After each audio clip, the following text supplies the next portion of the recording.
แฟนเก่าก็คือแฟนเก่ากลับมาก็ซี่คือเก่าดีเจหนูยิ้มที่ไม่ใช่เจ๊สาวเชียนร่าย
หนูยิ้มที่ไม่ใช่เจ๊สาวเชียงราย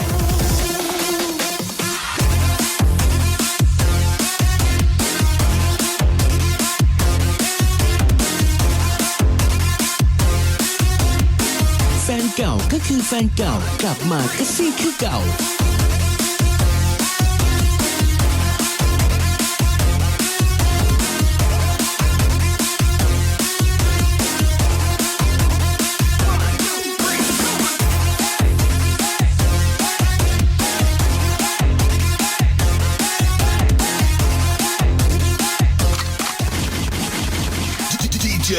หนูยิ้มที่ไม่ใช่เจ๊สาวเชียงราย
หนูยิ้มที่ไม่ใช่เจ๊สาวเชียงราย